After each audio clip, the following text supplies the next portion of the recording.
Okay, we can start.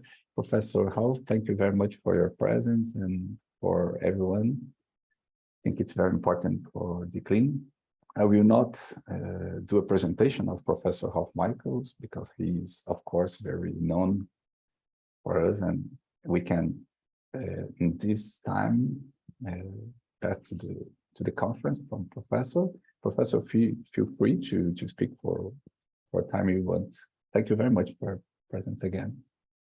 Wonderful, thank you, and thanks very much for inviting both of us. And I'm sure Lena will come and join us at some point. I don't know the group very well. I was able to join in for Ramon Großvogel's presentation for 30 minutes or so, I think, between a conference and another meeting. But so I don't have a very good idea. So I would very much appreciate if everyone, because this is a small group, could just briefly say who they are and what they work on. So I have a vague idea. Would that be okay? I mean, I know some of you, of course, but it would help me if you all could do that. Okay, I can start. I'm Guilherme. My research is in the field of decolonial law, but especially in theory of law, not in comparative law, and it's my nowadays searching.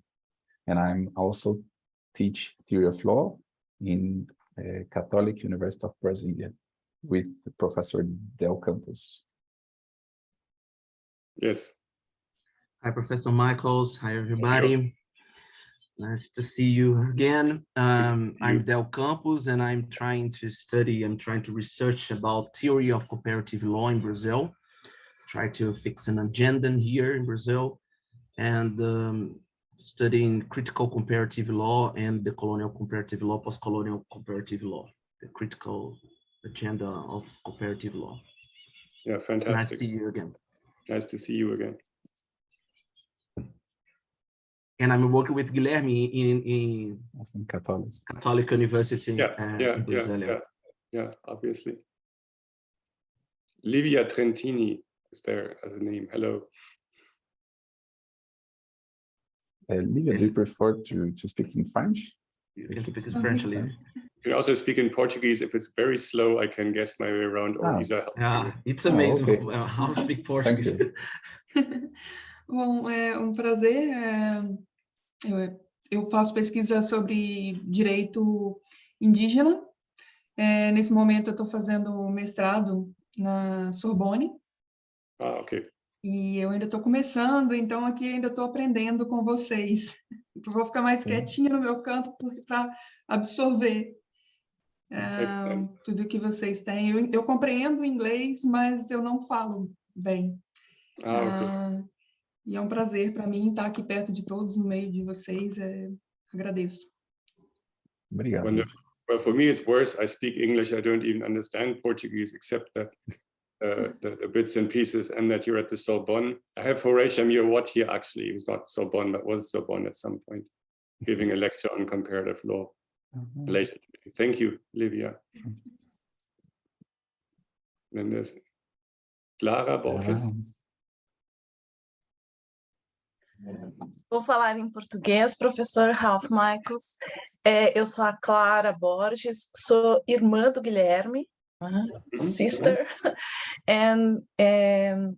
eu sou professora na Universidade Federal do Paraná, uma universidade pública, e eu sou professora de Direito Processual Penal. Eu sou professora de processo penal, mas eu estudo feminismo descolonial, violência contra a mulher. Por isso eu estou aqui. Excellent, excellent. Obrigado. Muito obrigada por aceitar nosso convite. É prazer. No, thank you for having me. Lena? Good evening, everybody, or good morning in Brasilia. I'm Lena Ruju, and I'm a professor of constitutional law at the University of Cagliari, Sardinia, Italy. And research interest is multiculturalism and judges. That is how judges deal with the concept of culture in courts.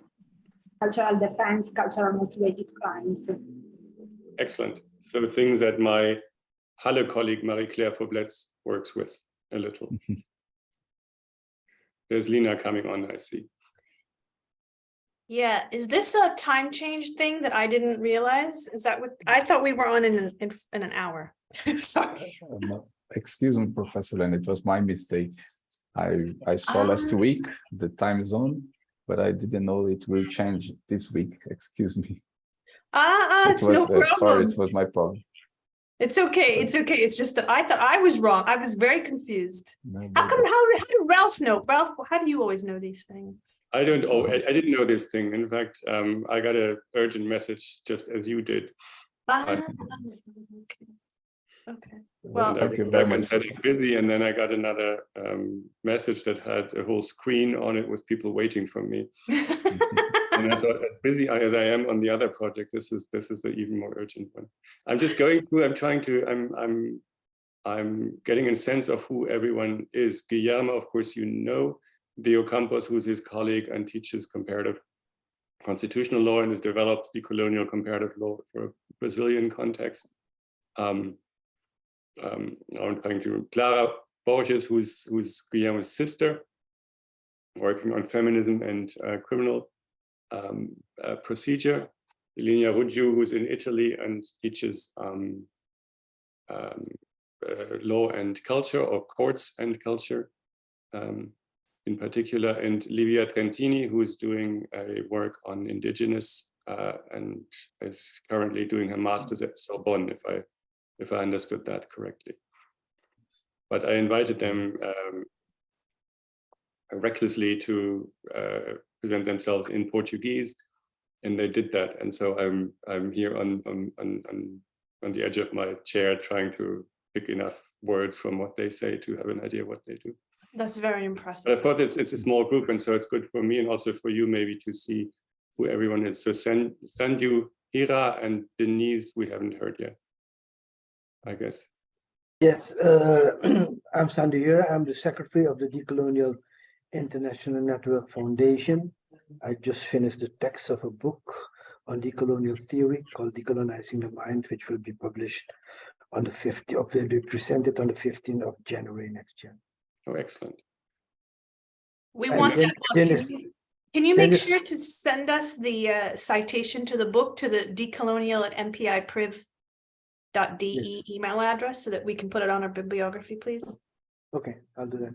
Thank you.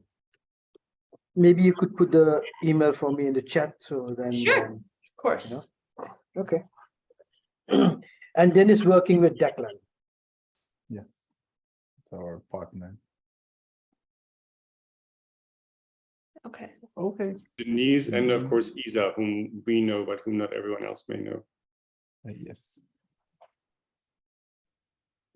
The problem that was we had a conference Friday, and I think both were very close one to another.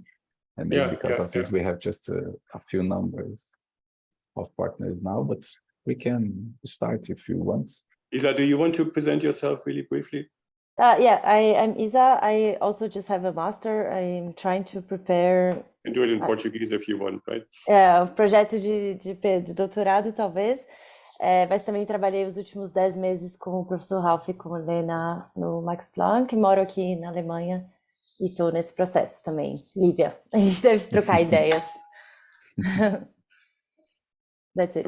I'm sure that was right. Thank you. Thank you.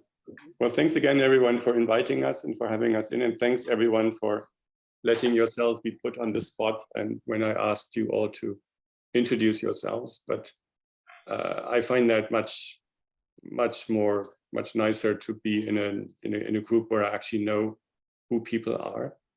And one exciting thing for us is, of course, so when Lena and I established this project on decolonial comparative law, we both coming from slightly different directions. I guess Lena more from a comparative legal history, and myself more from a perspective and critical theory, you could say, myself more coming from the kind of center of comparative law studies, both felt that connecting decolonial theory and particular and comparative law was a promising step, certainly for the discipline of comparative law, and hopefully also for the discipline of law more broadly. But of course, at the same time, we both did so not from a specifically decolonial background that both of us had established, that had not been the actual theory within which we had worked before.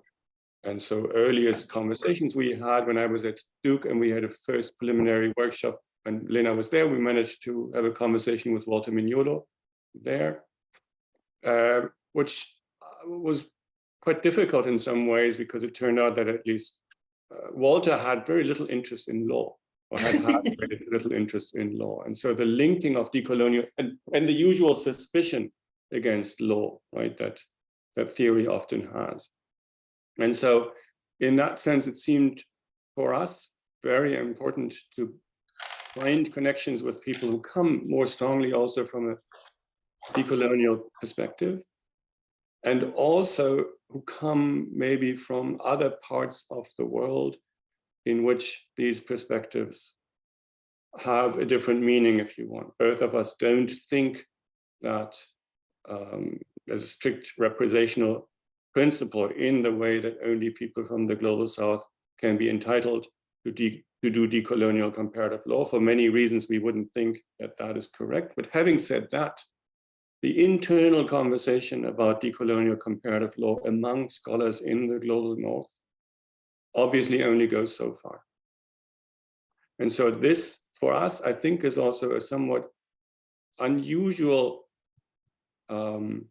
group of people in which we present this talk. We have presented this before, but mostly to people, I would say, who came more from the comparative law side and not with so many people actually coming from the decolonial side.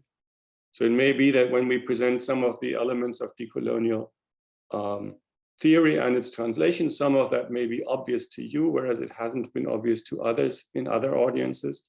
And some of what we present may even seem not fully accurate to you. And then, of course, we'd be very grateful for your pointing that out. So although we are presenting today and you are listening, at least in the first half, for us, this is very much the hope of a learning opportunity for us. And we're especially grateful to Guillermo, but really all of you to give us this opportunity to learn and also hopefully to connect, because one other part of this is also the hope to establish and join networks, but we'll talk about that as well. So we have a fairly lengthy presentation that I think we will go through. And Lena, I admit I forgot in what area we go through these, but I think I start with conventional comparative law, and then you come in with decolonial theory and decolonial legal studies. And then the third part, which is called decolonial comparative law. I don't remember if I take over or we do that spontaneously. Do you remember that?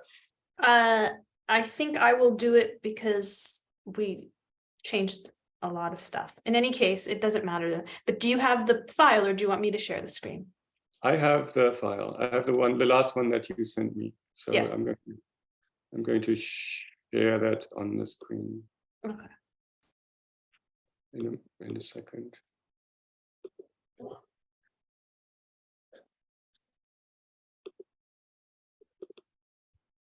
Okay.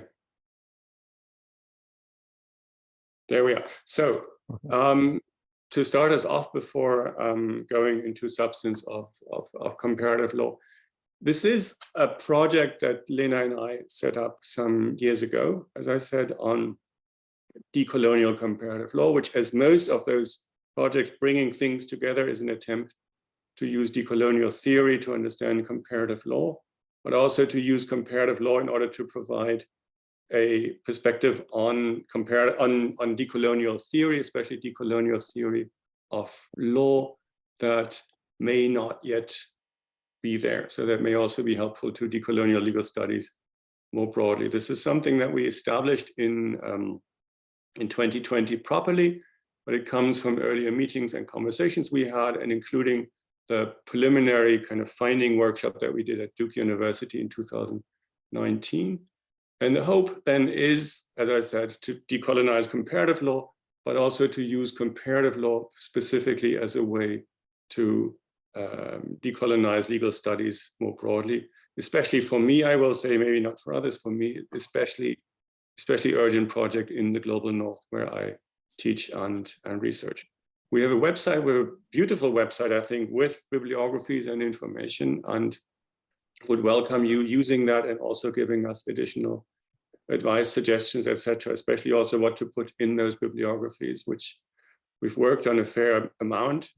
Most recently, Isa has worked on that very strongly. Thank you very much for that, Isa. But of course, these bibliographies live from people helping with expanding them and so on.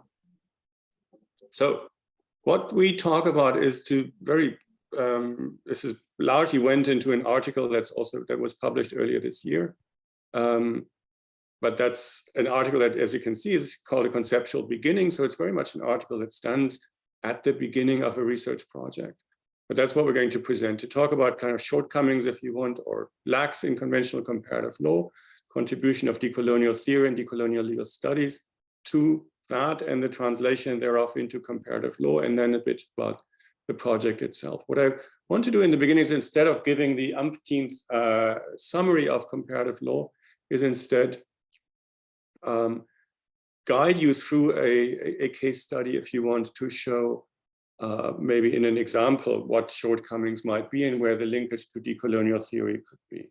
So what we do in comparative law, of course, traditionally is three things, essentially. One is the comparison between legal systems. And we have a number of methods on this slide. Two of them are both called culturalist comparison. That's an exaggeration, I suppose.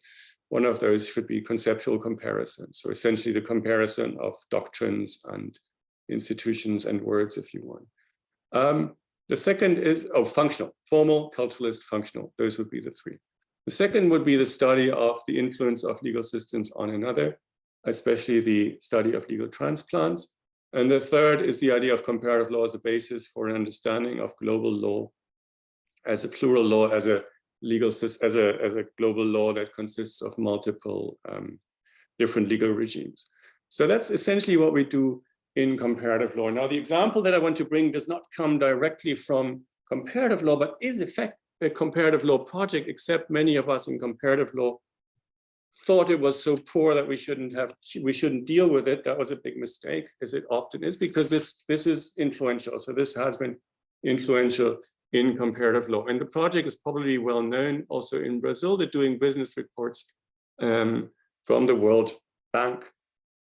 The attempt, that is, to measure and compare the ease of doing business in 190 economies, it says here, mostly national economies, indeed. And you can see here, this is one of the earlier formulations.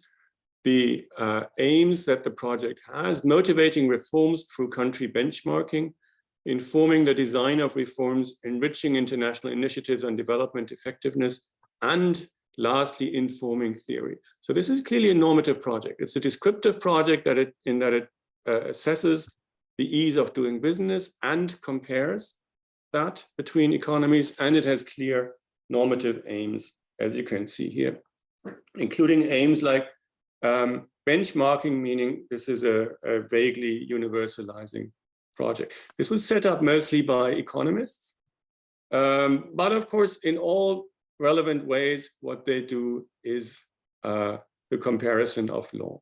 And this is a project, of course, that went downhill last year. It was essentially stopped. I have two reports here, one from the global north and one from the global south, because the data was cooked. Data was cooked in order to favor China. And you can see on the left, that list looks like a big crisis. And on the right, there's an African perspective that thinks this is a landmark victory for people in planet, because there was some important criticism of the whole project. There are attempts to reestablish it in some looser way. And so it might be time to write why this would be a very bad idea and why this kind of project should not happen at all. What is this project and why is it a legal project? It measures the ease of doing business, but underlying it is an attempt by economists to analyze law. So you can see here the legal origins project that underlies the study. The legal origins project really established by economists originally to test the influence of legal traditions on economic success. So legal origins meaning in colonized countries in the world, of formerly colonized countries, the legal regime that was imposed through colonization was either common law or civil law. And the distribution was random, or so at least the economists say, which is very important in order to make significant statistical statements, to say that whether you were colonized by the British or by the French, that was random, although that you were colonized was all but a certainty, at least in Africa. And then we can measure the impact that this legal origin has on certain institutions. And those are legal institutions, as you see, procedural formalism, judicial independence, etc. And these institutions lead to certain outcomes. And the outcomes are ones that we can measure through indicators. And so by using statistics, we can determine which legal origins would have been better or worse for any economy. That's the underlying theory. And that is then measured through indicators. And you can see these indicators here, what doing business measures. These are all really legal indicators. Registering property, getting credit, paying taxes, enforcing contracts, employing workers. So although this is an economic theory, what it measures is essentially the functioning of the legal system with regard to a particular kind of success. And the success here is ease of doing business. Now, the distribution, of course, according to whoever colonized you, is of course deeply colonial by definition in nature. And so the legal families distribution that this uses is one that essentially only has European legal origins. English law, French law, some German law, Scandinavian law, which colonized importantly Greenland. And then there are little bits here of socialist, which they put in for better measure because it doesn't really fit their theory here. This is therefore a thoroughly colonial project. It's also, of course, from a comparative law perspective, a comically imprecise and inaccurate depiction to describe the law of China and Mongolia as largely German in origin is clearly dramatically simplified. To describe the legal origins of all of Latin America as French is clearly very imprecise at best, and so on. But this is the underlying theory of this project of legal origins, and by extension, to some extent at least, also in doing business, although doing business worries less about the legal origins and more just about the mechanisms, the measurements of the quality of a legal system. These are measured and then they're put in a ranking. And the ranking is one that I find interesting and puzzling. So if you look at the rankings on the right, not surprisingly, what you see at the top are relatively isolated common law economies: New Zealand, Singapore, Hong Kong, Denmark somewhere in between. What you see at the very bottom are a number of countries with largely dysfunctional political systems. Somalia, Eritrea, Venezuela also appears very low there. Yemen appears low there. And then everyone in between. But of course, you can see some of the things that surprised and angered people. So if you look at number 29, that's Rwanda, and number 32, that is France. And so the French, of course, were extremely angry to say, are you really suggesting that the ease of business is higher in Rwanda than it is in France? And on some level, of course, the French were absolutely correct, because as between Rwanda and France, for most purposes, you would choose France over Rwanda.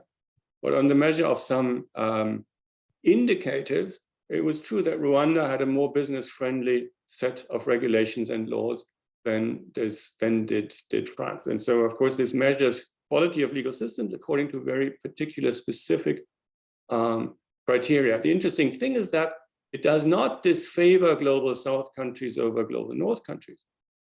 But what it does do is it favors specific pro-market, pro-capitalist, and in that sense, northern sets of regulations over others. And so Rwanda at some point is the country, the success story of the Doing Business project, because Rwanda decided deliberately to adapt its legal rules and regulations to the demands and requirements of the Doing Business reports. They looked what is being measured here, and they made sure they reformed the particular laws that are being measured there, and that gave them very high rankings there. You can see that the assessments are not always optimal. Afghanistan appears as the top improver in 2017 and 2018. And then, of course, shortly afterwards, would no longer be viewed a success story. So there's lots that this does not measure. What doesn't it measure, for example, or only very loosely, is wealth of economies, right? So this is, again, inaccurate attempt to measure actual wealth of economies in the world. And there, of course, we have and continue to have the clear global north, global south discrepancy. With Brazil, as you can see in the moderate success stories, of course, now with Lula back in power, everything will be brilliant again in Brazil, and I look forward to that. But this is something that the system doesn't measure, right? So it claims to be neutral between global north and global south, but by leaving out actual wealth of economies. And how was this manipulated? One example here on the left that went under the radar a bit is Chile's Doing Business rank, as you can see, where the indicators were changed over time. So they did, the Bachelet presidency did badly, Piñera presidency did well, Bachelet presidency did badly again, all of which does not really follow from the numbers per se, but from a changing of the indicators. Presumably, so it was thought to punish Chile for having a left-wing government from time to time. And the clearest example of manipulation that brought the project down is the rankings of China. China was dropping in the rankings, and China was very upset about that and said, you have to change your indicators to make sure that we do better in the rankings. And so one idea was to incorporate Hong Kong and Taiwan, but that seemed problematic for political reasons. One attempt was to say, why don't we just measure only the big cities? And then someone said, but you would have to do that for other countries too, and who knows what comes out of that. And so then they decided, basically, let's just reverse engineer where do we want to come out and how do we change the indicators. And that was done.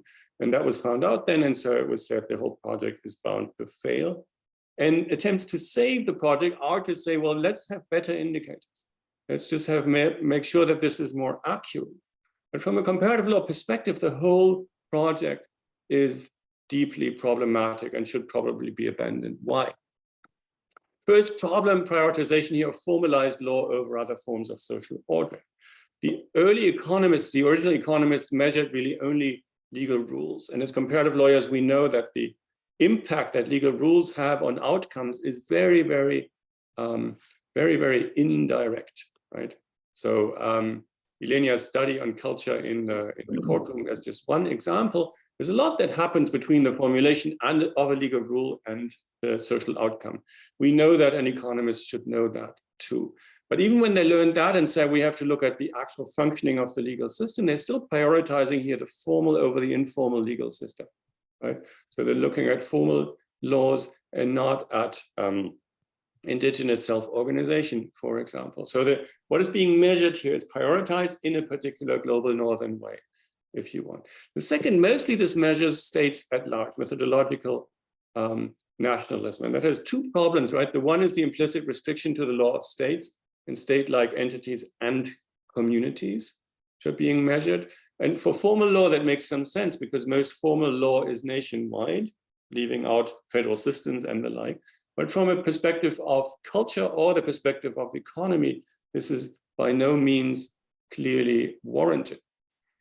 And it's also not warranted for a second reason, which is the assumed homogeneity within legal traditions and systems. We have huge discrepancies, as we know, between different parts and different views within a legal tradition. And so a problem that we face in general comparative law, but here as well, we measure the law with its one response to a certain problem, as though legal systems had one such response. To some extent, that's true for national legal systems, as long as the legislator or the court has spoken. But even then, often they remain in flux. And of course, the less formalized a legal system is, the more this is an impossible task. So these are three general critiques you could make from comparative law to the project. The fourth one is the specific built-in implied superiority of global North over global South. And that's maybe where the decolonial perspective comes in most importantly over other critical projects. It's not, as I said earlier, it's not the suggestion that Northern systems as such are better than Southern systems.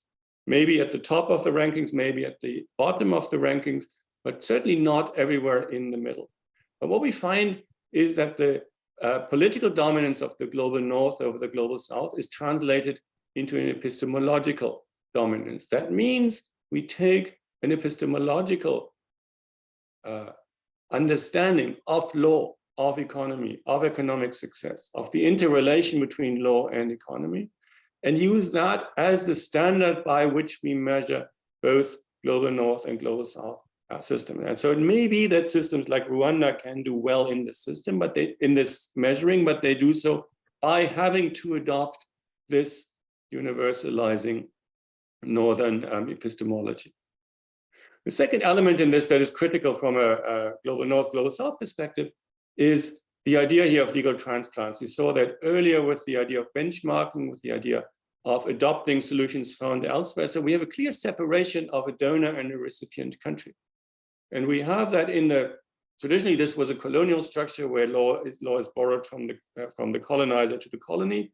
Here we have some South-South transplant, but they're still clearly separated entities that engage in this transplant. And so thirdly, the typical move of exoticizing the global South in the dual way of saying we have backwards countries that are delightfully but hopelessly other, and we have promising Southern countries who are promising because they become more and more like us, more and more like the North. So the benchmark in this sense, if you want, is a global Northern thinking about law, and the rest of the world is measured against that particular benchmark. So much for some of the one project in comparative law and examples of its shortcomings, and now over to Lena. Great, thank you, Ralf. I'll move the slides for you. Thank you, I appreciate that. So what I'm going to try to do is just very quickly sort of go through decolonial theory and as basic principles. As Ralf mentioned, probably all of you are already familiar with this, but just so that you understand where we're coming from, and maybe you have different opinions, and then we can discuss them. So coloniality is a mode of thought that legitimizes colonialism and neocolonialism while espousing universalism. It's important to recognize that the coloniality is not limited to colonized regions. This is why Ralf and I emphasize continually the importance of decolonization in both the global North and the global South, and why we resist the idea that only people in the global South can speak about decolonization. Coloniality eradicated many subaltern epistemologies in what is known as epistemicide among decolonial theorists.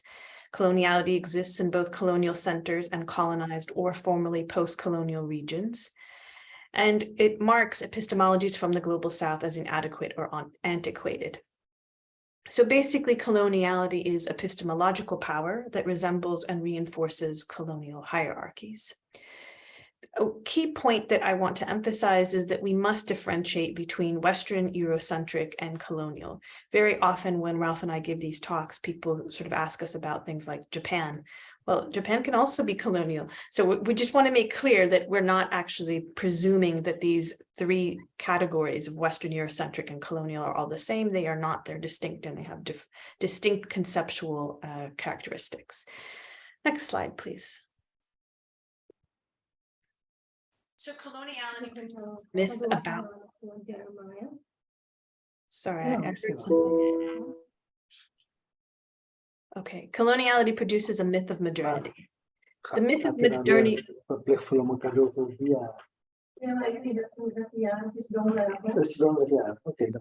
Eugênio. May mute this person? Okay. Your microphone. Someone's on mute. I'm trying to unmute, but I'm not. I think it's so the myth of modernity elevates the global north by ignoring contemporaneous and intertwined colonialism. That means that there's this whole narrative about modernity being this unilinear progress that leads to exceptional advancement. But this narrative is one that doesn't recognize that all of this so-called progress coincided with the genocide of 60 million indigenous people in South America, beginning with that, and then continuing with other genocides and other colonial occupations. So contrary to the myth, modernity is a periodization category that refers to a block of time. Usually for decolonialists, it begins around the 16th century, as I mentioned, with the colonization of South America. Decolonial theory views the historical period of decolonization, that formal period ending in the 1970s, as basically ushering in neocolonialism rather than ending colonialism. So rather than using the term post-colonial, I would suggest that we use the term neocolonial. Next slide, please. So briefly, there are many things that could be said about how coloniality affects law, but the points that we use throughout the project and that we've discussed in our workshops, most recently in our workshop on comparative legal history, is examining how coloniality as an ideology colonizes states by converting them into modern nation states, traditions by converting them into religions, and law by converting it into positive law. And here I just want to emphasize that when I use the term religions, this can also be replaced with customary law or with native practices or any other such colonial kinds of categories that are constructions that are actually not indigenous practices, but actually native practices, or not really indigenous law, but the customary colonial category of customary law that is constructed through colonial power. We can discuss this later if need be. I just want to sort of highlight these points. Next slide, please. So decolonialists encourage us to delink, meaning that once we recognize the colonial power of the myth of modernity, we should delink from Eurocentrism. Delinking means recognizing that there are options to Eurocentrism or to universalism. There are other ways of being, other ways of knowing, other ways of doing. And this is the objective of a decolonial approach, is to discover what options are out there. Next slide, please. As I mentioned earlier, we again want to emphasize that anti-colonial doesn't mean anti-Western. So the fact that you want to look for other options doesn't mean that you throw out the dominant options or the options that come from the dominant society. So keeping a distance, as Benavera de Sousa Santos explains, keeping a distance does not mean discarding the rich Eurocentric critical tradition and throwing it into the dustbin of history, thereby ignoring the historical possibilities of social emancipation in Western modernity. It means rather including it in a much broader landscape of epistemological and political possibilities. It means exercising a hermeneutics of suspicion regarding its foundational truths by uncovering what lies below their face value. It means giving special attention to the suppressed or marginalized smaller traditions within the big Western tradition. So this is also why, from a decolonial perspective, we would emphasize heterodox, or what would be called inappropriately heretical, approaches and ideas from within traditions. Next slide, please. This leads us then to pluriversality, which is so basically recognizing the myth of modernity and delinking from Eurocentric universalism results in seeing that there are multiple ways of being and knowing in the world, and that's what we call pluriversality. Instead of universality, there is pluriversality. Next slide. So decoloniality exposes the epistemic assumptions of coloniality. It rejects coloniality's construction of national, racial, ethnic, that's not supposed to be ethic, it should be ethnic, sorry, gender and religious classifications as universal categories. Decoloniality is concerned with recognizing and strengthening epistemologies from the global South that managed to survive colonialism, as well as developing anti-colonial epistemologies from any region. So we could say that broadly speaking, most scholars who would associate with decolonial thinking would agree with many of these points. Next slide. we have seen some of these ideas applied in decolonial legal studies, but in very limited ways. So decoloniality has primarily contributed to international law, constitutional law, philosophy of law, and in some ways it illuminates dynamics of law and gender and law and religion. In the article version of this talk that Ralf and I mentioned earlier, or Ralf mentioned earlier, but it's authored by the two of us. It's open access. I forgot to mention that at the beginning, and you can access it from the MPI website for our project, the Decolonial Comparative Law Project. And I can put the website in the chat. And the article includes a sort of brief synopsis of decolonial legal studies. Next slide, please. So based on all of this, Ralf, do you want to do the, thank you, Isa. Do you want to do the next slide? The shortcomings slide. And then I'll do the one after it. Or you already read this one. I mean, you already did the shortcomings, basically. But if you want to say something again about it. Okay, I don't hear you, you're muted. Next True. slide. I keep speaking to myself. I apologize. This is just the slide you had before. Right. So it's just a reminder that these were identified as shortcomings from the case study. And the attempt is now to see how a decolonial comparative law should look in order to respond to that. Yes. So the points that I made were prioritization of formalized law, methodological nationalism, assumed homogeneity within legal tradition systems, and the implied superiority of the global north. And then, yes. So basically we set up some responses to the shortcomings. So the prioritization of formalized law can be resolved through integrating non-formal law. The methodological nationalism can be resolved through recognizing and appreciating non-state law. Assumed homogeneity within legal traditions or systems can be resolved by replacing homogeneity with plurality. And the implied superiority of the global north can be resolved by giving voice to epistemologies of the global south. These are the general basic signposts, as we have the image on the slide for, signposts for a decolonial approach to comparative law. So decolonial comparative law examines relationships of power between legal systems and traditions. Modern law cannot be presumed to be superior to pre-colonial legal traditions. We should distrust methodologies and epistemologies that make the superiority of modern law unavoidable. Decolonial comparative law requires a broader definition of law that incorporates non-state law, but not as a mere mirror image of state law. Decolonizing comparative law means transcending conventional legal families and narrow understandings or definitions of law. These are, again, slightly more elaborated signposts for decolonial comparative law that we discuss more thoroughly in the article. Next slide. Yay. And this brings us to our project. Well, this was our most recent decolonial comparative law workshop. We've had two thus far. The first one was supposed to take place in South Africa. Because of COVID, it was online, and it was a general decolonial comparative law workshop, the slight focus on methodology, but there was no specific topic.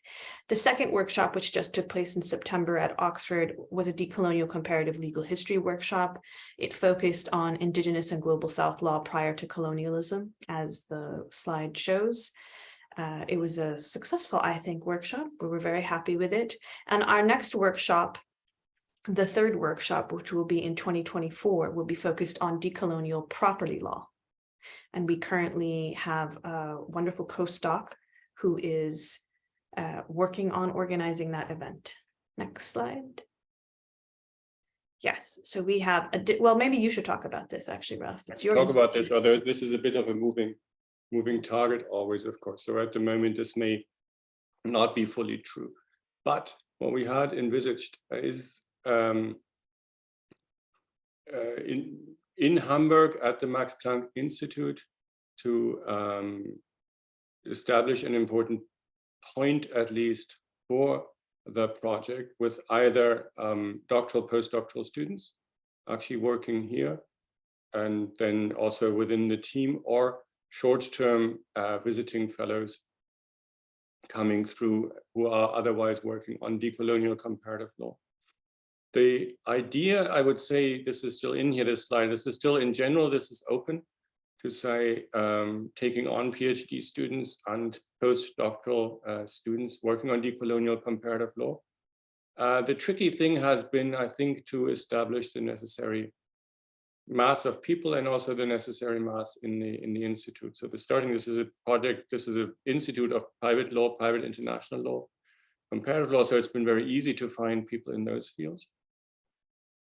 And still have to think organizationally how much sense it makes to really center people here and build an entire team and a working group here, or to see in a more of a network solution in which this becomes a place for the website, place for much of the materials, but otherwise just one place within a network that connects. That's something that I think Lena and I will also discuss in the next time. In either case, this is going to be a project. I have a budget that can support the project, and some of what the project can support is indeed also visits here and short-term visits, which I would very much enjoy and welcome and also benefit from, and invite you all to consider. And the website is down there again. I saw Isa already put that on the chat, as well as the link to the article that we wrote last year. So both of those, wrote last year, published this year. So both of those are available, I guess. There's the website again. And maybe I'll say, and Lena can do that too, a few words on this being a kind of a presentation that we developed a year ago, where we stand since then. We've done these two workshops. The first workshop was an open call for proposals, really on methodological proposals. The second one also was an open call, but call for papers on pre-colonial laws. And I think with the one challenge I find, maybe Lena disagrees, is on a broad level, on an abstract level, the project of decolonial comparative law really hits a nerve, and many people think this is a promising project and something that should be done.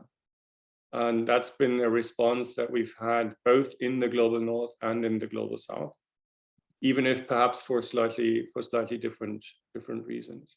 So on that abstract level, this has certainly been very successful.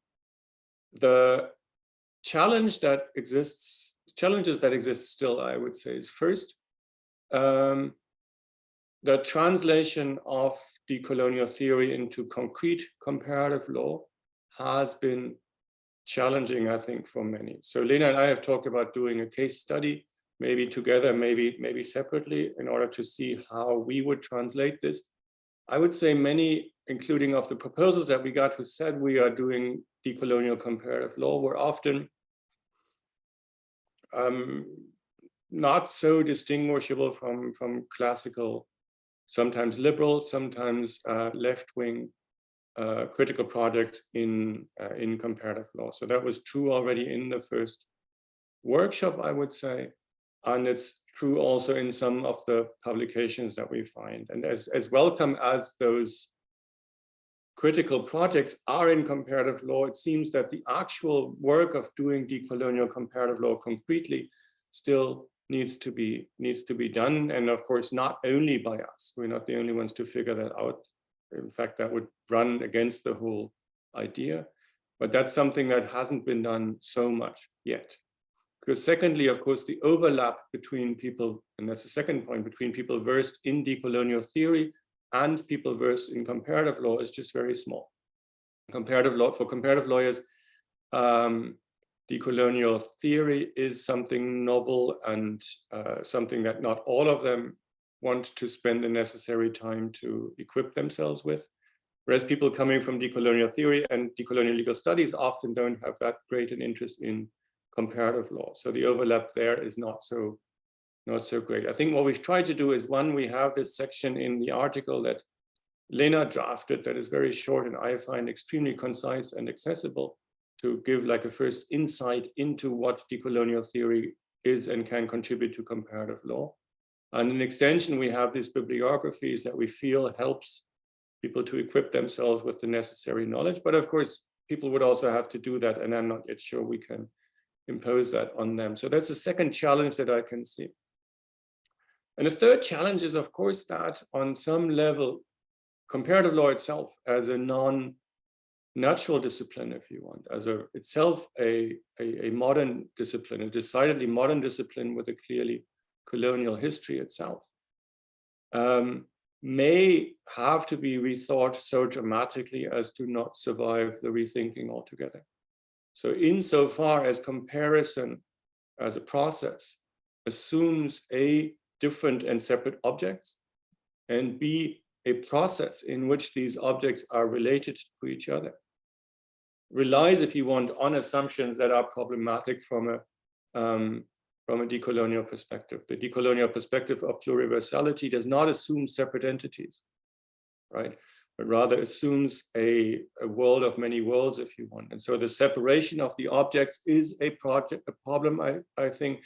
The second is the question, is comparison possible without hierarchization, right? Wouldn't we have to replace it with some kind of process of mutual observation from both sides that would no longer be comparison? So there are things built into the discipline of comparative law that become problematic from a decolonial perspective. And that's perhaps the third challenge that I can see for a project. I don't think that's an argument against the project. The project starts with comparative law, and if in the end something entirely different comes out, if something comes out, that is a success. But that's, as I said, a third challenge I see in the project at the moment. Lena, do you see further challenges or maybe something positive also? I think of this project as an opportunity to introduce people to the potential of decolonial tools. And so I see a lot of what we're doing as being encouraging people to try to use decoloniality in their scholarship. It's a long-term project, basically. But I feel like we should, since we talked so much, we really should open it up and let people ask questions. Well, thank you very much, Professor Lena and Professor Ralf, not just to sharing your knowledge, but also to sharing these opportunities in Max Planck of Hamburg. Thank you very much for this. And I think we can move on debates, on the questions. I don't know if anyone have one, but I have one. I can start it if I may. And I'd like to use your knowledge, because you are, of course, true leaders in comparative legal research, and if it's possible, I would like to hear from your opinion about these subjects. When we talk about comparative law in a very simple term, because of course it's complex and we have lots of theories, but when we think in a comparative and a comparison between two legal orders, in a process in which we search for the similarities and difference, we don't often take into account the disparities of powers between these legal orders. My proposal is that when we analyze under a comparative perspective at the colonized countries and the metropoles, we are actually searching for a decomparative view into those legal orders. I think we could, of course, benefit from looking what is specifically ours, and what was imposed by force and by authority into the colonization process. Instead of comparing two legal orders, we could search in the decolonized countries for the silence, for the healing experience.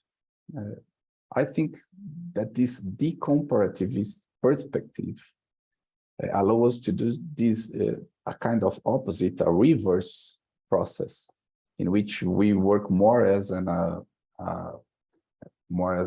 archaeologist, we can say this, searching for the singularities of our own culture behind.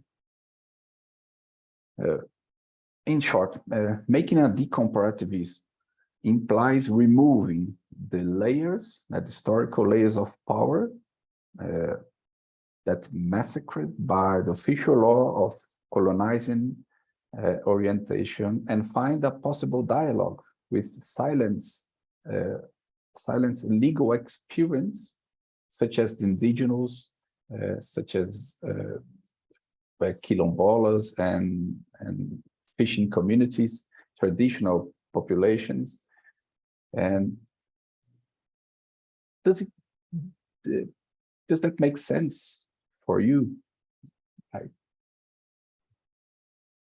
Yes, so I'll say that has a lot to do with why we did the second decolonial comparative law workshop on pre-colonial and indigenous legal history, because much of what decolonialists talk about is having some kind of engagement with indigenous practices and with the pre-colonial past. And so it's a question how we know what law was prior to colonialism, what we do with that kind of knowledge, both sort of like methodologically, then how do we get to that knowledge? And then a kind of a different question, a contemporaneous question, which is what do you do once you have some kind of information about pre-colonial law? So those are issues that we are interested in. And I think that from the workshop, it became clear that there's a lot of work that has to be done, as you mentioned, with the excavation process, meaning how you go through layers of coloniality in order to try to get to something historical that was pre-colonial, effectively. It's a challenging process, but it's not impossible. A lot of this work has actually already been done by radical historicists, like people who have done a lot of critical theory work in the field of historiography. And I think that that can be put together in my own experience, since I've done a lot of work on critical historiography. It just kind of is the next step of the critical historiography is the decoloniality. I don't know, does that answer your question? Yes, of course, thank you. It's just to hear from you. I'll just say a few words, maybe not in addition. I think on the power discrepancies, that's certainly crucial, and that's one aspect that indeed we mentioned, although we mentioned it in the abstract. I think that the concept of decomparison that I've learned from you, actually, from your article on, I think, decolonizing Brazilian law, Brazilian legal theory, Brazilian something like that, right? Mm-hmm. That's yes. Where I found the notion, at least, of decomparative law, and I was very struck, and I immediately wrote it down for future use. Mm-hmm. In a typical colonial mechanism of stealing from the south and using in the north. My sense is, and that's a great piece all through, I think. I have the feeling that the going against the universalization is certainly an important move. And one important element in that is the excavation, if you want, of pre-colonial alternative legal rationalities. Having said that, the hope of separability, I think, is probably an illusion. That is the hope, and I think you formulated it in that way, to say we can ask what is specifically ours and what was imposed on us, right? That's no longer separable. That's separable at the beginning. But of course, everything that was imposed is made one's own on some level. And everything that is one's own through a process of globalization is at the same time also defined by others in late capitalism, if you want. So the need separability that may be possible at the day of the first encounter between Europeans and Americans, right? And after that, what we deal with in pluriversality is a negotiation, if you want, of positions of power, as you say, but no longer of these neat entities. And so for me, at least, I'm not the historian, so my interest in pre-colonial law is different from Lena's. My interest is more to use that as a perspective on what we have today, rather than as an object of comparative study itself. Because insofar as it is pre-colonial, it's not what we have today. And here I know I agree, Lena agrees with me, the ideas of moving back to an age in which colonization is cancelled and we somehow return to an imaginary past is neither possible nor attractive. And some of the projects that try to do that, we see that in nationalist Hindu movements in India, trying to re-establish some imagined original Hindu law. We see that in some attempts of a radical return to an Islamic law of the past. Those are deeply unattractive projects, I think. And so in that sense, I would be a little suspicious of the separation that you lined, I think more in the question now than in the article that I have read. Let me just clarify that those projects are ones in which there are actually colonial constructions without many of the advocates of them realizing it. So the so-called original Hindu law doesn't exist because Hindu law is basically a construction of British colonialism. And the kind of militant Islamist position on the so-called original Islamic law is an orthodox construction that's influenced by secular ideas. It doesn't really have a historical basis. And so historical research has the potential to illuminate the kinds of heterodoxies that are erased by contemporary orthodoxies. And so it has the potential to provide some kind of material, we can say, raw resources that can be used for something. But obviously, returning to the past is impossible. That's sort of a short response. No, thank you, Randy. Because for me, it's a problem, because when we think in a decolonial process, we are not trying to ask for the origin of our proper person, of our people.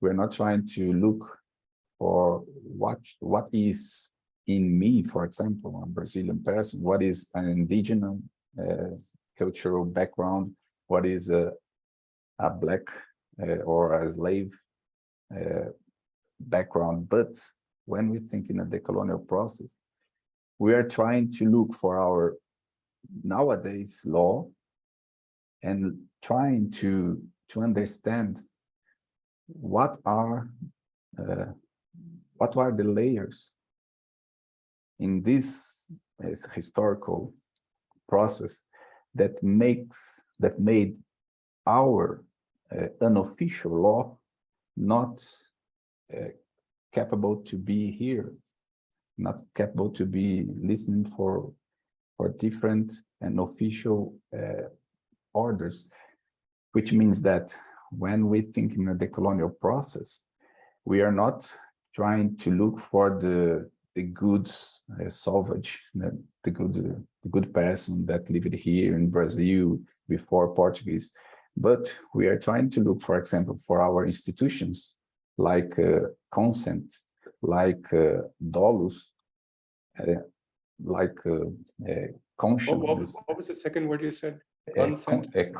Consent and I don't know in English, dolus, conscience and consciousness and volition.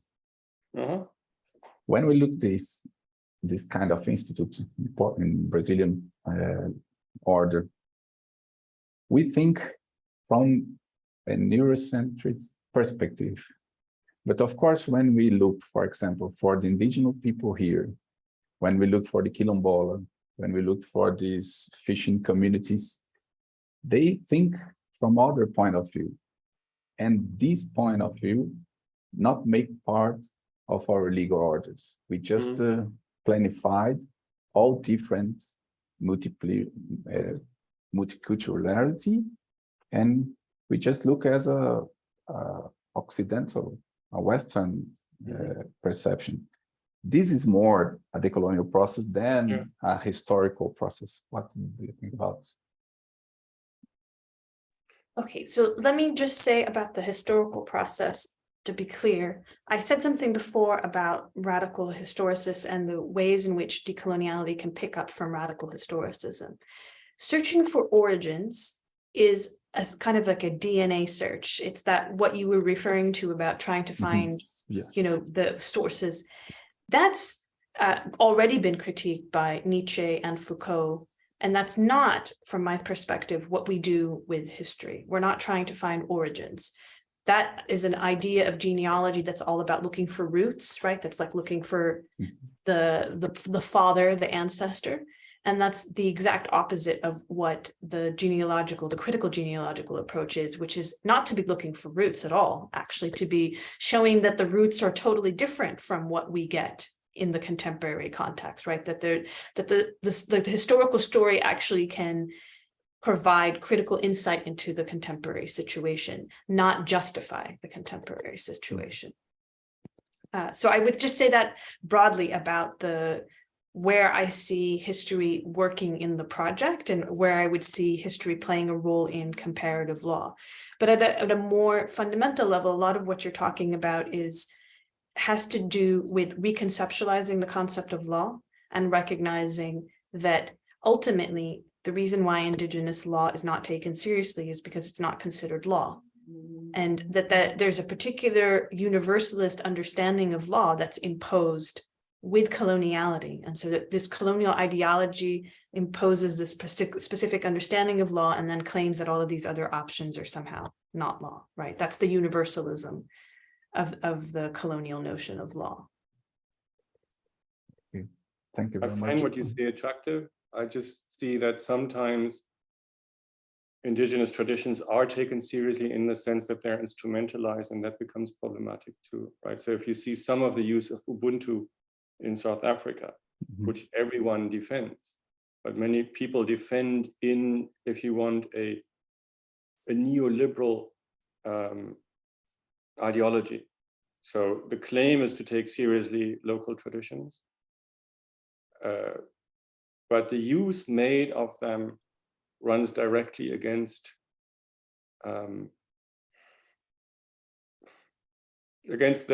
what would more broadly be desirable, I would say, not to romanticize things like Ubuntu and the last. But there are also, I mean, the point you made earlier with the power discrepancies, right? That is in many ways what, as long as that remains, there's no way to get to an equal field, if you want. So taking seriously or not taking seriously from a position of power remains, maintains and continues this discrepancy of power, right? And so there's hardly any way to not come to an instrumentalization or rejection of the less powerful force, unless it is also empowered, actually empowered in the process. And that's why I think in what you said earlier, the core point, if you want, is the power discrepancy. And one core response is delinking, which is not only decolonial, but also part of that, to delink in order to insulate partly from the power discrepancy. And then, of course, true epistemological pluriversality would have to elevate the politically weaker positions to an equal level epistemologically. But that rejects instrumentalization and definition of the weaker through the stronger. I mean, one of the interesting things for me in the history of comparative law as a discipline, comparative law is the discipline that claims to aim at truly understanding the other and putting it on an equal level, right? And one tradition, of course, of comparative law does so explicitly through a colonial lens. So much of British comparative law is explicitly colonial. So we have to understand the Indians in order to colonize them. We have to understand the Africans in order to colonize them. But much comparative law also is, in theory, thinks of itself as well-meaning, truly wanting to grant equal status to the other, but continues to impose its own concepts, ideas on the other, and thereby exoticizes it, as we said earlier. Right? And the exoticization is not, of course, taking seriously indigenous laws, for example, by saying, aren't they so wonderfully different because they don't fight all the time, right? They sit around the fireplace and they arrange their problems, talking to each other, and they have these wonderfully natural ways of dealing with the environment and all the romantic view of the other, of the indigenous, etc. And that's inherent still in comparative law as well. And that, and I'm sure you'd agree, is not a way of taking these traditions seriously, but rather subjects them to specific northern, in that case, romantic conceptions and worldviews. Yes, I agree, Professor, because we have a problem of the second degree. Yeah. It's different when we have, for example, a French law in comparison with English law. I think when we have, for example, a German law between Brazilian law in comparison, we have a second degree that is, even in Brazil, there is a difference from the official law and this silence experience. And I agree with this. Thank you, Professor. Thank you very much. And that difference is often, I mean, that difference exists, of course, also in the global north. People like Eugen Ehrlich point that out strongly. But it's less dramatic, right? Because often the official law has been in its development in closer relation to the unofficial law, if you want. Not as close as sometimes dreamed, but Germanic ideas about Germanic law and the establishment of a legal system in the 19th century are in close connection to each other.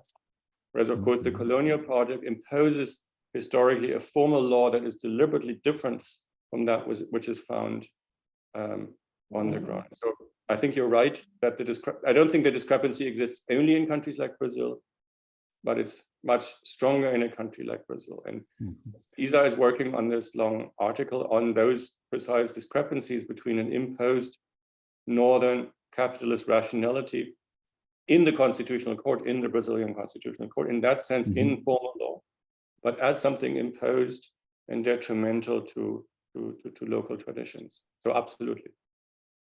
I'll just add that I think from a methodological perspective, comparison isn't about analyzing similarities and differences between two legal traditions or systems. It's about understanding the relationship between those systems and especially emphasizing the relationship of power.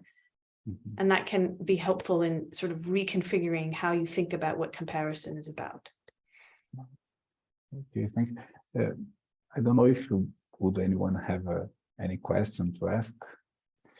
Professor Dell sent me a question because he needed to get out, and it's in this way of methodological perspective. I will read his question. I would like to ask both professors, this time from a more methodological perspective. I wonder if there would be a proper method to be developed that would take into account the theoretical commitments of the colonial comparative law. It's his questions. Is there a method? Well, there are multiple methods. I mean, first we should recognize that the methods are pluriversal, so there are multiple methods, and the methods also are dependent on the specific case studies because there are no universal methods. So in order to make the claim that there are decolonial comparative law methods, we have to recognize that they're multivocal methods. We've outlined some of those methods in the article, and part of what we are hoping to do with a case study is to clarify more of what we think are some potential methods that can be used in multiple situations of comparison. Not necessarily everyone, right, because there will be differences, but that we did outline some of them, and we hope to outline more of them. Okay. I don't know if... May I ask a question? Okay, thank you very much, Lena. Thank you for your presentation, very fascinating. And my question is if you have any suggestion for those scholars like me. I study and research in Italy, and state like Italy look at decolonialism as a history, precisely opposite to what you do, that decolonizing is a problem of today. So problem like what Guillermo Borges said, checking the legal reasoning, judicial reasoning under the lens of colonialism is not very spread.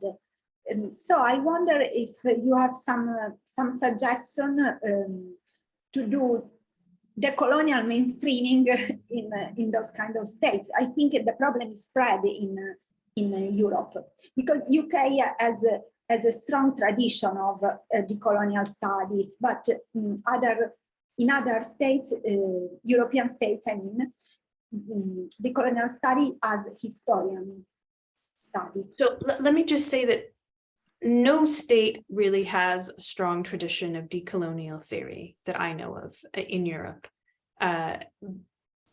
People use the word decolonization and they use the word decolonial a lot, maybe in the UK, but frankly, most of them have no idea what it means. And it's basically being used as a metaphor, and it's not actually anything theoretical or methodological. So I'm just not really convinced that there's, you know, we called it decolonial comparative law, but Ralf and I have, you know, on many occasions said, if only we could call it something else, right? Because there's a way in which decolonization and decolonial has become trendy, and you see it in lots of different places, but it's also become empty because it doesn't necessarily have a kind of substantive meaning to it. So I think I'm happy to give you advice, but I feel like it's not really productive to give you broad general advice. If you told me what you were working on, then we could start having a conversation about your specific research project and what kinds of decolonial questions come up, which is often what ends up happening when we give talks, is that people will start talking about their projects, and then we'll sort of, you know, play a little bit of ping pong and sort of suggest ways of looking at the project and thinking about it from a decolonial perspective. Let me maybe say two things in response to both the last question. So one very general methodological approach, I think, that we find helpful in comparative law, but that's probably helpful in other studies too, is what Lena describes as deconstruction and reconstruction, which is to find first analytically where are the colonial sources in the field that I'm actually researching. So in comparative law, it's in some of the things that I said, even though it's not explicit, the focus on state law, the focus on formal law. Those are things implicit in the discipline, even though they're rarely spelled out. And so the first is the critical perspective to find those. And I think decolonial theory sensitizes us and you to seeing those things, even where it's not specifically formulated with regard to comparative law. And then in a second step to think, so if those are unwarranted presuppositions, how is it possible to open the field to other approaches to truly pluriversalize? So that's one more general suggestion there. And Isa just writes that Sanju wrote about that, so probably he can say more than I can say there. But secondly, I'll say there's a lot, of course. So I understand at least decolonial work as part theory, part praxis, and as very decentralized in its project. So for me, a situation in an event like this is one where I learn a lot too, right? And so so your project is one that you know better than I know it, right? And so Lena and I can, as Lena just said, we can discuss your project with you and provide our perspective, but there's no at least in my ideal world of decolonial comparative law, it becomes decentralized in the way in which multiple people contribute specifically from specific perspectives, and thereby experience an active pluriversal discourse, if you want, in which we all work on something together, so to speak, right? And so, I mean, there's the bibliography that we have, there's the article that we wrote. I think those are starting points for how we imagine decolonial comparative law. And as we say in the article, those are ways in which we imagine this to be, and not necessarily as the one way to lay down how it has to be, but rather as a way of engaging and engendering and enabling further thought and further methodological and theoretical and also practical work on that basis. I'd love to hear from Sandy what he thinks, actually. You're mute. You're mute. Phone. Yes, thank you, Ralf and Lena. I want to weigh on this and pick up where Lena ended, that the term decolonial is like a buzz term. Everybody has, an idea that it is something. And much of the work that has been done in decolonial theory is on epistemology, social theory, less on law, less on economic theory, even less on political theory. I've been working on decolonial theory for the past 12 years. And in my view, decolonial theory, which is very young and it's only a few decades old, should strive to be a comprehensive, coherent, and integral framework. Comprehensive means that the theory should cover major disciplines of knowledge: economics, politics, law, social, etc. That is a comprehensive. Coherent means that the concepts that are used in the different discipline should be consistent. For example, in liberalism, the concept is individualism, and from individualism you get a theory, economic theory of the market, private ownership of means of production. In Marxism, which is also a comprehensive framework, class is the basis and the surplus value is the economic category, and from there you get economic political theories, etc. And integral means that the different concepts are connected with one another, from this basic concept in liberalism, individualism, and in Marxism, class. Now, in my view, the challenge of the generation of theorists from now, after decades of works on epistemology and on pluriversality and of universalism, all these things should be brought together in this framework. And as I listened to what Ralf was saying about what comparative law is about, what I argue in my book is that decolonial theory is about three things. One is a critique of European knowledge, and the critique is about basic concepts. What is the basic concept of comparative law, of law in general? What is it that foundational concepts? For example, in economic theory, from liberalism, it's the market mechanism as the means of distribution of production of goods and services. So what are the basic concepts that came out of the European Enlightenment? Because decolonial theory is a critique of the European Enlightenment, and see what is it that is wrong about this concept. What is the critique about it? And then you go to the alternative, and the alternative is not another system. You go to previous Indian law, or whether it existed or not, Islamic law. You go to concepts, not the system as a whole. Which concepts from those systems are used here? I deal with criminal law and human rights in the book on the chapter, and I owe a lot of this in the discussion with Guillermo, where I look at what is the basic concept of human rights in Western law, Westernized law, because Western and Westernized is different. Japan is Westernized, but not Western. So the methodology of looking into comparative law, in my view, would be to see the critique, the alternative, and then the policy implications.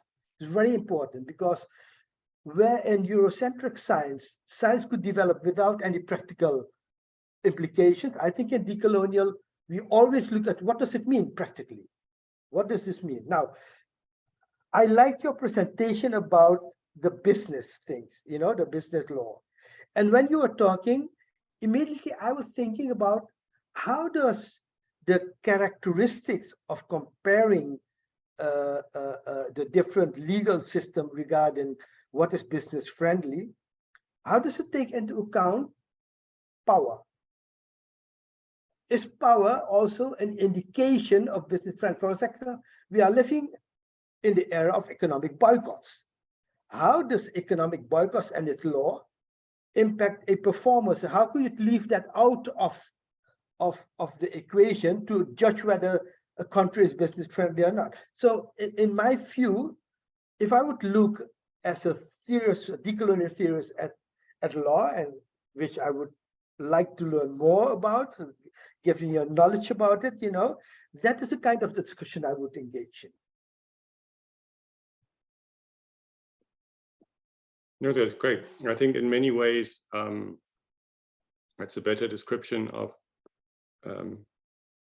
what we try to present, right? To find the conceptual baselines of existing comparative law, to determine what's wrong with them, to see what alternatives would be. And then implications, I would speak of probably political rather than policy implications, because policy sounds too much like governance. But I suspect we're on the same train there.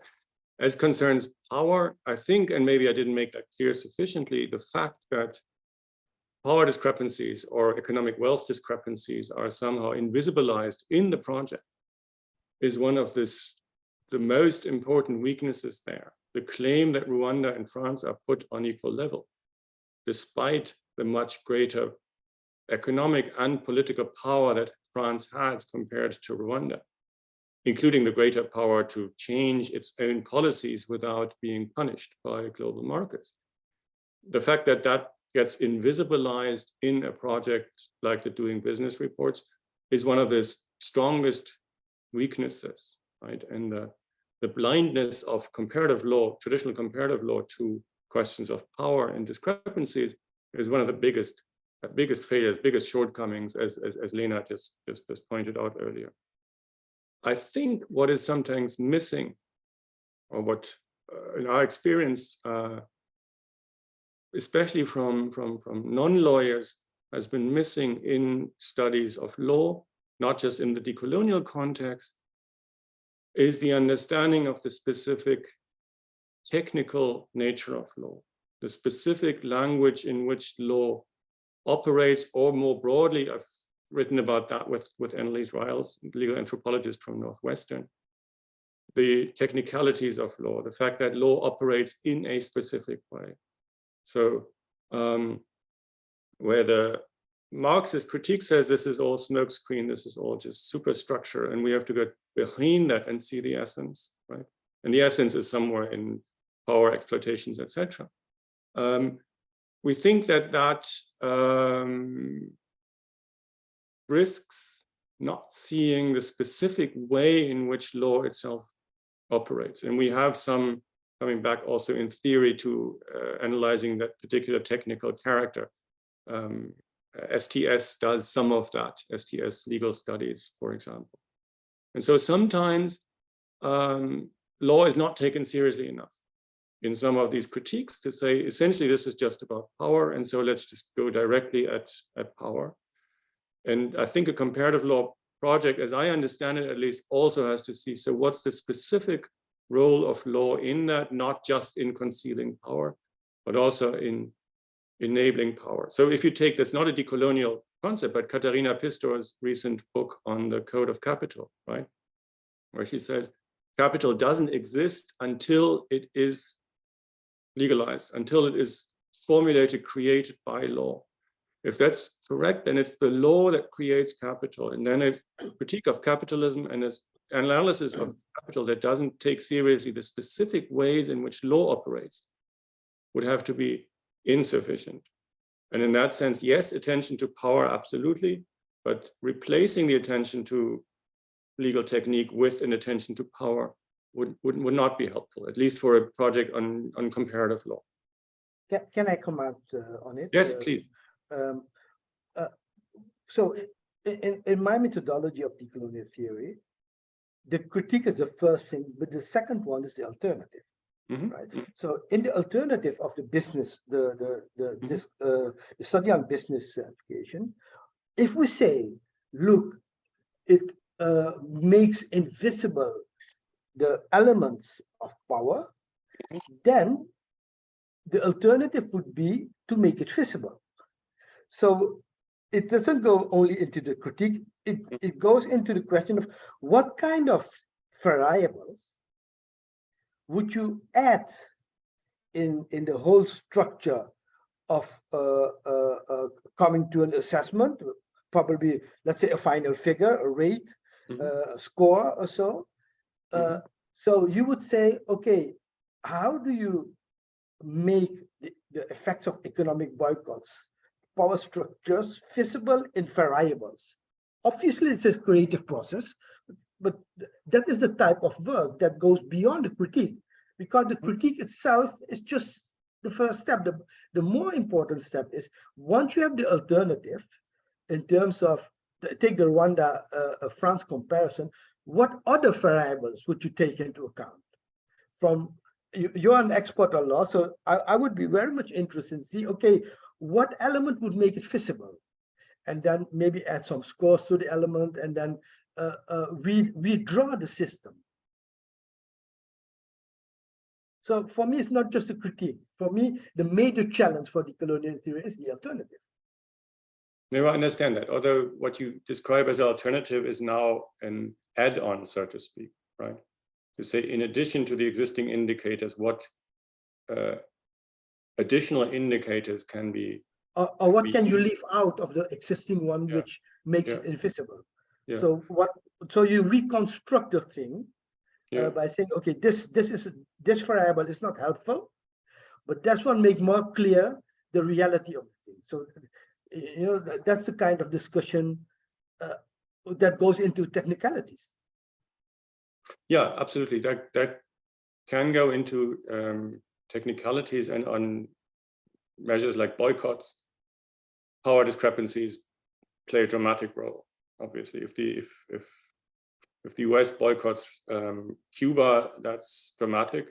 If Cuba boycotts the United States, it's far less dramatic. So in that sense, in order to get at power, probably that's something easier to get at, although power is also exercised not through boycotts, but through all kinds of ways in which capitalist economy and capitalist law are organized, right? So on a methodological constructive level, what you propose is certainly correct. My critique on the Doing Business report goes probably to the core of the project, which remains a universalizing project. Sure. So even if I add in additional indicators, additional things that I measure, as long as I rank legal systems according to their quality as is done there, against one measurement, I remain within a universalizing project, which is in itself suspicious, in itself problematic. So in that sense, just measuring different things can demonstrate the malleability, I think, can also highlight alternative factors. But the more radical step necessary is to step out of this universalizing project altogether, is my sense, at least. I agree with it. And I think the way to do that is to acknowledge that within these knowledge systems, in the Eurocentric epistemology, ethics has been left out of knowledge. Ethics. You know, ethics, you know, what is, because knowledge is what is true or false, and not what is right or wrong. What is right or wrong is seen as something subjective. That is the development of Eurocentric epistemology. But I would argue that ethics is part of decolonial epistemology. Once ethics is part of decolonial epistemology, and you criticize the legal system, in this case, the business law project, as being universal, then the critique said the claim is universal, while underlying is Eurocentric ethics. And then when you go into the critique, the critique is not about presenting another universalism, it's presenting the other ethics, which enables you to look at this business system and the legal system and say it's based, for example, on different ethics on how you to look at the role of law in building economies. For example, what is the role of law in economic processes? So this is how I would look as a theorist at a thing. And I find it fascinating what you're doing, Lena and Ralf, in this, because I'm not a lawyer. Sorry, I'm not in legal. And that's why I'm carefully trying to learn about what your experience is telling me about law, and how could I interpret it from a decolonial theoretical perspective. Thank you for that. I just wanted to say something about ethics, because ethics is a modern secular category, effectively. Not that the concept of ethics didn't exist in the pre-modern world, but the expansion of ethics as a category is the result of a very narrow definition of law as positive law. And so I would be hesitant to say that the way that you respond to Eurocentric ethics is by bringing in global South ethics. That's a kind of a post-colonial approach, where you effectively think that by changing the terms and concepts, by using global South terms and concepts, you've resolved the problem. From a decolonial perspective, I think that coloniality is both substantive and procedural. It's substantive in the sense that there are terms and concepts that we know are colonial and that we can identify as colonial, but simply recognizing that they're colonial and then using the same Eurocentric epistemology with just different terms and concepts from the global South produces the same colonial epistemology in different terms. So in order for you to actually do decolonial work, you have to do a combination of both procedural decolonization and substantive decolonization. That's where the methodology comes in, is in the procedural work.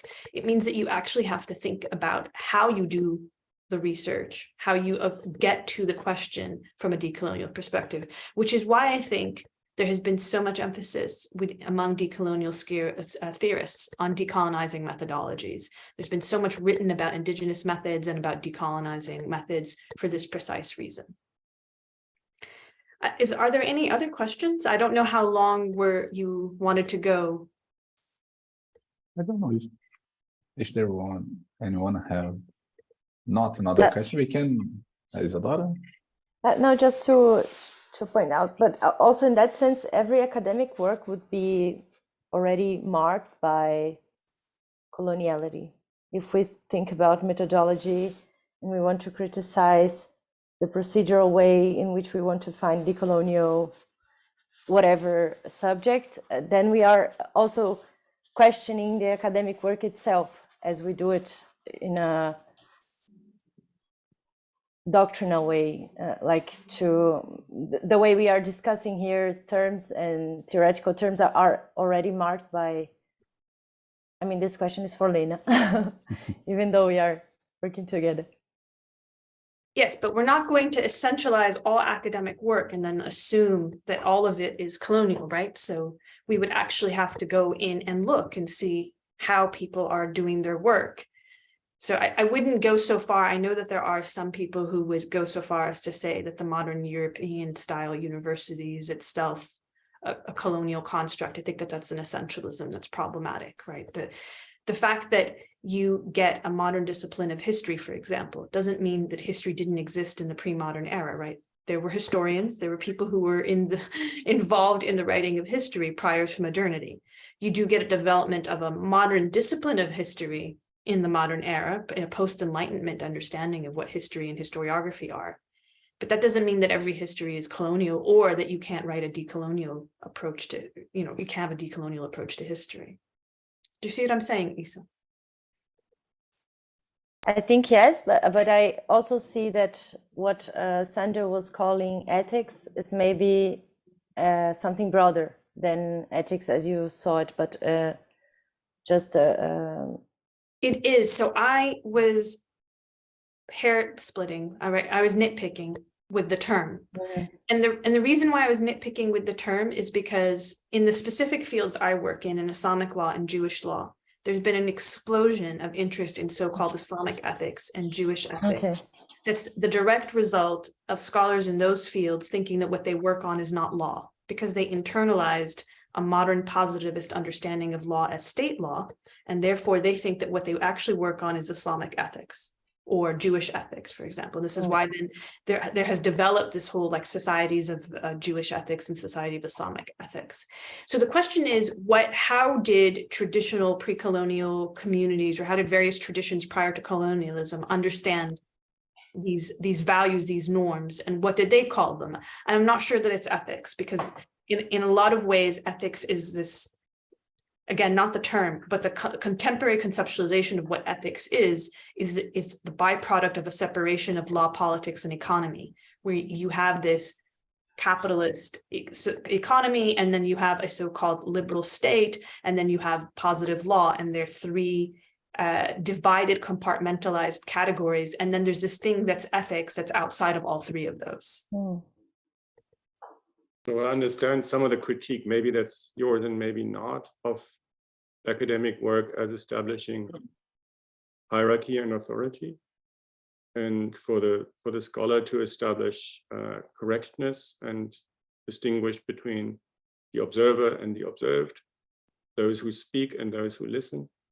And I think there's always a threat in academic work that you lay out something that you give authority to. I think our attempt in the article to call it a conceptual beginning was to try and remain very open, to try to not establish this as kind of an authoritative guide that shuts down alternative views in the name of opening up to them, right? That's always the concern. That's also the concern that Walsh and Mignolo formulate in their book on decoloniality, where they say decolonial itself is only an offer and not a theory, which is slightly internally incoherent, I think. But I think there can be work, and that includes academic work, that remains open or that even helps open up spaces that wouldn't exist otherwise. And that's the hope there, at least.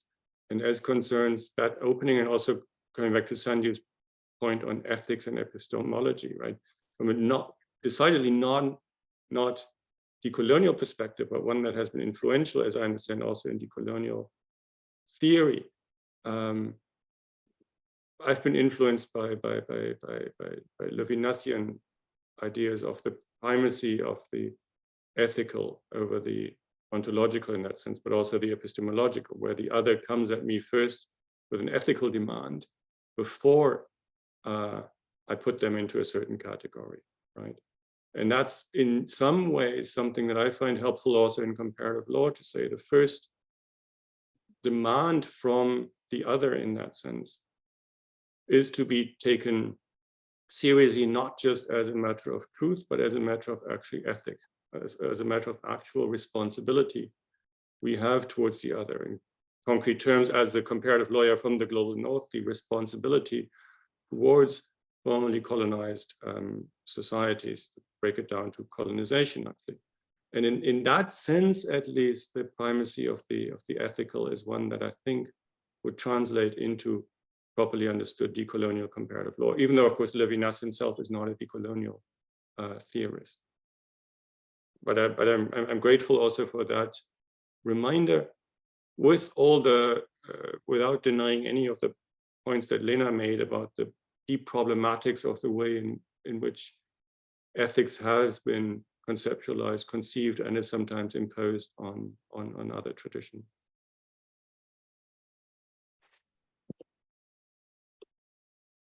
Okay, I think we can finish because we have a time, but I would like to thank Professor Ralf and Professor Lena for your lecture and for sharing your thoughts with us. It was a great pleasure. And I'd like to thank all for listening and for being here. And of course, I would like to hope to see you in the next event of DECLEN. Thank you very much. Clara, Thank you very much. And thank you so much for bringing your own thoughts and knowledge in. That was extremely helpful for us. Okay, thank you. And Bye-bye. Thank you, Guillermo. Thank you, others as well. You. Thank you so much. Very much appreciated. Thank you. Bye-bye. Thank you. Bye. And sorry again for the time mix-up. Thank you. Yes, sorry about that.